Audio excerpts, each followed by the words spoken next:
નમસ્કાર મિત્રો, જય સિયારામ, બાપા સીતારામ, જય દ્વારકાધીશ। આજે અમે જઈ રહ્યા છીએ દ્વારકા ધામની બાજુમાં જે શિવરાજપુર બીચ આવેલું છે ત્યાં જઈ રહ્યા છીએ મિત્રો સાથે અને ટૂંક સમયમાં મિત્રો અમે ત્યાં પહોંચી જવાના છીએ અને સંપૂર્ણ નજારો હવે તમને બતાવીએ। તો મિત્રો હવે અમે પહોંચવામાં છીએ અને પહોંચી ગયા છીએ।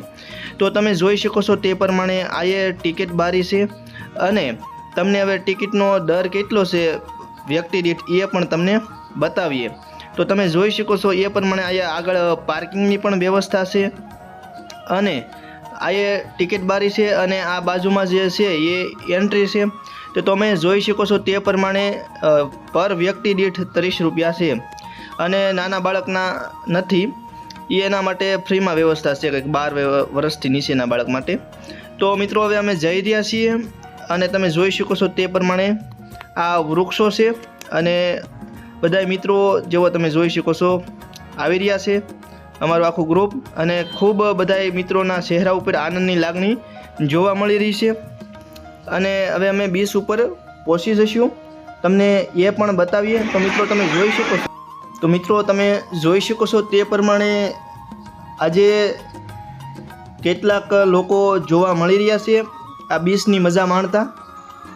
અલગ અલગ ગુજરાતમાંથી, ગુજરાતની બહારથી એમ અલગ અલગ જગ્યાઓ ઉપરથી આવેલા લોકો અત્યારે આ બીચની મજા માણી રહ્યા છે। તમે જોઈ શકો છો અમારા મિત્રો પણ આનંદની લાગણી અનુભવી રહ્યા છીએ। તો હવે મિત્રો તમને 2 શબ્દોમાં આના વિશે થોડુંક વર્ણવીએ।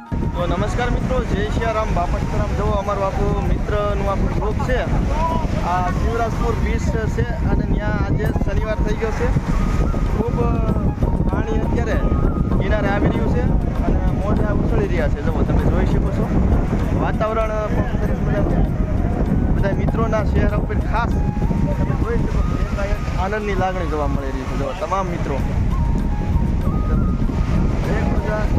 તમામ મિત્રો અત્યારે ફોટા લઈ રહ્યા છે। જો એ ફોટા પાડવાનું કહે છે મિત્રો, મને ફોટા પાડવાના છે। જુઓ પાણી, જુઓ પાણી, જુઓ જોરદાર પાણી આવી રહ્યું છે। જુઓ કાંઈ ઘટે નહીં એવું પાણી।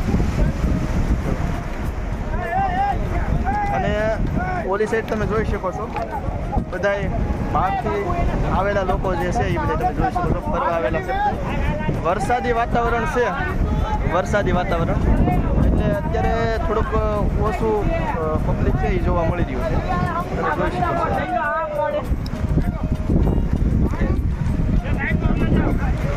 અને પેલી સાઈડ જુઓ તમે જોઈ શકો છો દીવાદાંડી છે સરસ મજાની। અને આપણે જે ભાવનગરમાં જે દરિયો હોય એના કરતાં આમાં જે આ દરિયો છે એમાં પાણી અલગ જોઈ શકો, એના કરતાં થોડું ચોખ્ખું પાણી આવી જોવા મળે અને મોજાની દૃષ્ટિએ જોઈએ તો આપણે મોજા એની કરતાં ઓછા ઉછળે છે અને ત્યાં આપણે જોઈએ તો આમાં વધારે ઉછળતા હોય છે। તમે જોઈ શકો છો આ મોજા તમે જુઓ, પેલી સાઈડ આવી રહ્યા છે મોજા, પણ એનો ઉછળવાનો જે હોય ગતિ એ આવું ઓછી હોય છે અહીંયા તમે જોઈ શકો છો। અને મારી પાછળ જોવાય એક ધજા ફરકી રહી છે, મંદિર ત્યાં સરસ મજાનું। તમે પણ આવો શિવરાજપુર બીચમાં અને દ્વારકાથી અંદાજિત 25 કિલોમીટર આજુબાજુ હશે કદાચ, 20 થી 25 કિલોમીટર અંદાજિત। તો અવશ્ય એક વખત વધારો અહીંયા અને આગળ તમને કીધું એ પ્રમાણે ટિકિટનો દર હોય છે। વાહન લાવ્યા હોય તો એ વાહનનો 50 રૂપિયા, પર 4 વ્હીલ હોય તો 4 વ્હીલના 50 રૂપિયા, અન્ય હોય તો પણ 50 રૂપિયા એ રીતનું હોય છે। તમે જોઈ શકો છો પાછળના બહારથી આવેલા લોકો જે બધા છે એ પણ મજા માણી રહ્યા છે। તો અંતમાં મિત્રો વિડીયો ગમ્યો હોય તો ચેનલને સબસ્ક્રાઈબ કરજો, વિડીયોને લાઇક કરજો, વિડીયોની લિંક મિત્રો સાથે શેર કરજો। ફરી મળીશું અન્ય નવા વિડીયોમાં, ત્યાં સુધી તમામ મિત્રોને જય સિયારામ, બાપા સીતારામ। અને અમે પાડેલા મિત્રો સાથે ફોટા તમને બતાવી રહ્યા છીએ, તમે જોઈ શકો છો। તો મિત્રો હવે ફરી મળીશું નવા વિડીયોમાં, ત્યાં સુધી જય સિયારામ અને બાપા સીતારામ।